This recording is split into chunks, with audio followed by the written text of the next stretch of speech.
तारकेश्वर नारायण अग्रवाल शिक्षक प्रशिक्षण महाविद्यालय द्वारा संचालित ऑनलाइन कक्षा में मैं विजय कुमार झा आप सभी का अभिनंदन करता हूं। आज का हमारा विषय है अनुसंधान के अर्थ एवं महत्व।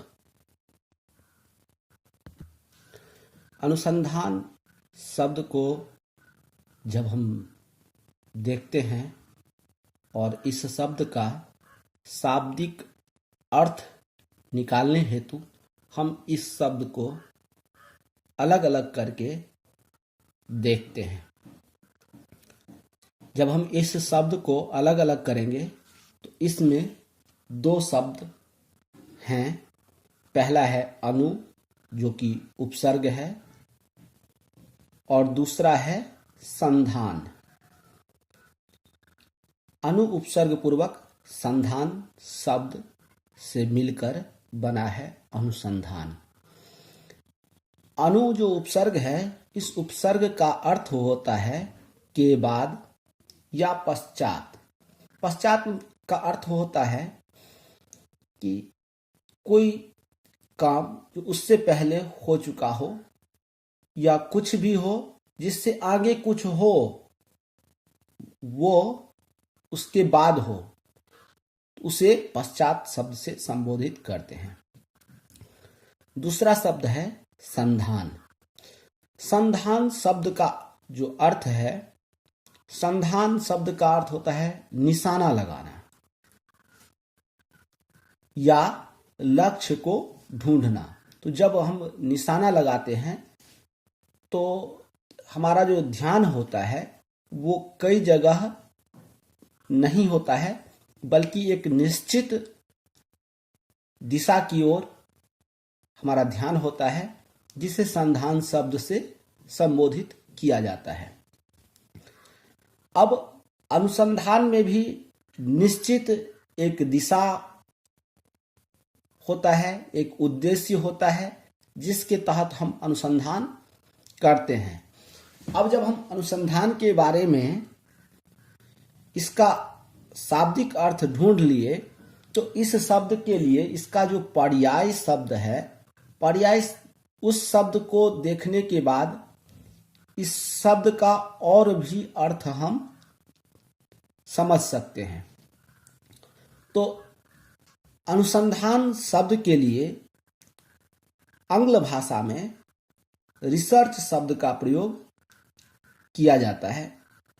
रिसर्च शब्द भी दो शब्दों के मेल से बना है, एक है री और दूसरा है सर्च। री मतलब बार बार, अगेन एंड अगेन, और दूसरा शब्द है सर्च। सर्च का अर्थ होता है ढूंढना। तो बार बार किसी तथ्य को ढूंढना, बार बार किसी सिद्धांत को ढूंढना, बार बार किसी वस्तु को ढूंढना अपने आप में रिसर्च है, या रिसर्च शब्द से हम उसे संबोधित कर सकते हैं।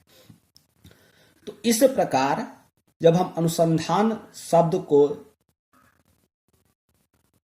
परिभाषित करेंगे या इस शब्द का अगर संपूर्ण अर्थ कहेगा तो संपूर्ण अर्थ हम इस प्रकार कह सकते हैं, अर्थात किसी तथ्य को बार बार ढूंढना रिसर्च या अनुसंधान कहलाता है। तो ये है अनुसंधान शब्द का अर्थ। अब जब हम इस शब्द को जान लिए तो एक मन में संशय यह भी है कि आखिर हम अनुसंधान क्यों करें, कब करें, कैसे करें। इन चीजों को भी जानना आवश्यक है। तो जब हम इसे जानेंगे तो सर्वप्रथम अनुसंधान तब किया जाता है जब आपके सामने कोई समस्या आन पड़ी हो और उस समस्या से आप निजात पाना चाहते हो तो आप अनुसंधान करेंगे, तभी उस समस्या से निजात पा सकते हैं। या किसी व्यक्ति के द्वारा अनुसंधान किया जाएगा तभी उस समस्या से निजात पाया जा सकता है।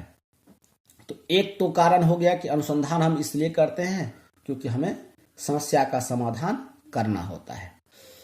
दूसरा, जब हम अनुसंधान के और भी कारण देखेंगे तो अनुसंधान का एक कारण है कि जब परिस्थिति हमारे अनुकूल न हो और उसे हम अपने अनुकूल बनाना चाहते हों तो भी हमें अनुसंधान करना पड़ता है। जैसे वर्तमान में देख रहे हैं कि इस वैश्विक महामारी से निजात पाने हेतु सब प्रायः अधिक संस्थाएं कुछ न कुछ अपने स्तर से रिसर्च कर रहा है और इस परिस्थिति को अपने अनुकूल बनाने हेतु प्रयत्न कर रहा है। अब हम और भी इसके कारण देखें कि और कब किया जा सकता है अनुसंधान। तो एक अनुसंधान तब किया जा सकता है जब हमें किसी विषय के बारे में गहन अध्ययन करना हो, उस विषय के बारे में बहुत कुछ जानना हो, तब अनुसंधान किया जाता है। और अनुसंधान कब किया जाता है? और अनुसंधान तब किया जाता है जब किसी दो तथ्यों का आपस में तुलना करना हो तो भी अनुसंधान किया जाता है। तो ऐसे ही बहुत सारे कारण होते हैं जिसकी वजह से हम लोग अनुसंधान करते हैं। अब हम अनुसंधान के लिए जो अन्य शब्द प्रयुक्त हैं उन शब्दों को भी देखते हैं। तो अनुसंधान के लिए जो सबसे ज्यादा प्रयोग किया जाता है वह है शोध। शोध अर्थात शोध शब्द को ही सुन के आपको लगता है कि इसमें कुछ शुद्धिकरण का भाव छिपा हुआ है। शोध शब्द शुद्धिकरण का सूचक है जो अत्यंत शुद्धता व यथार्थता के साथ किसी कार्य को करने का भाव प्रतिध्वनित करता है। जैसे हम लोग पेयजल चापाकल से भी यूज करते हैं और उसी पेयजल को फिल्टर के माध्यम से भी शुद्ध करके हम लोग पीते हैं। तो जो फिल्टर का जल है वह ज्यादा शुद्ध स्वच्छ दिखाई पड़ता है। वैसे ही परिस्थितियों के साथ जब शुद्धता का संबंध होता है उस वैसे परिस्थितियों के लिए शोध शब्द का प्रयोग किया जाता है। इसके बाद एक शब्द है गवेषणा। गवेषणा शब्द का जो प्रचलन है यह प्राचीन गुरुकुलों से लिया गया है। प्राचीन काल में गुरुकुलों में गोधन हुआ करता था जिससे गुरुकुल में घी, दूध, दही, गोबर इत्यादि का प्रयोग में लाया जाता था और यह मांगना न पड़े प्रतिदिन, इसलिए गोधन अर्थात गायों को पाला जाता था। पढ़ने वाले छात्र हुआ करते थे तो वो दिन भर सुबह सुबह गाय को खोल देते थे और दिन भर अपना पढ़ाई किए, शाम के वक्त गायों को ढूंढकर लाके बांध दिया जाता था। तो वो जो गायों को ढूंढा जाता था वह ऐसे ही नहीं ढूंढा जाता था। गायों को ढूंढने के लिए उसका जो पांव का जो निशान होता था उस निशान को देखते हुए किधर गाय है इसका अनुमान लगा करके और गायों को ढूंढा जाता था। क्योंकि पूर्व में किसी को ज्ञात नहीं होता था कि गाय कहाँ है। परंतु वर्तमान में गवेषण शब्द का प्रयोग व्यवस्थित ढंग से किसी चीज को खोजने के प्रयास के रूप में होने लगा है। इसके बाद एक शब्द है अन्वेषण। अन्वेषण अर्थात किसी वस्तु को पहली बार प्रस्तुत करने का सूचक है। जैसे कंप्यूटर, टाइपिंग मशीन, शतरंज, जूम ऐप इत्यादि जो पहली बार ढूंढ के निकाला जाता है, इसके लिए अन्वेषण शब्द का प्रयोग किया जाता है। इसके बाद एक शब्द है परिप्रेक्षा।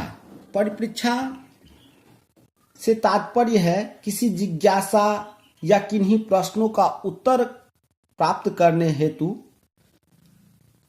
किसी बात या परिस्थिति को समझने हेतु जो हम अनेक प्रयत्न करते हैं उसके लिए परिप्रेक्षा शब्द का प्रयोग किया जाता है। एक शब्द है खोज। खोज शब्द से अभिप्राय है कि पूर्व में विद्यमान परंतु वर्तमान में वह आपको न दिख रहा हो या आपके समक्ष न हो, या उसे आप और अच्छा करना चाह रहे हो ढूंढ के, तो इसके लिए खोज शब्द का प्रयोग किया जाता है। इसके बाद एक शब्द है जांच। किसी घटना से संबंधित सभी तथ्यों को जानकर उस घटना के घटित होने का कारण को निर्दिष्ट करने की तरफ जब हम बढ़ते हैं तो इसके लिए जांच शब्द का प्रयोग किया जाता है। इस प्रकार ये कुछ शब्द हैं जो शोध के पर्याय के रूप में प्रचलन में हैं।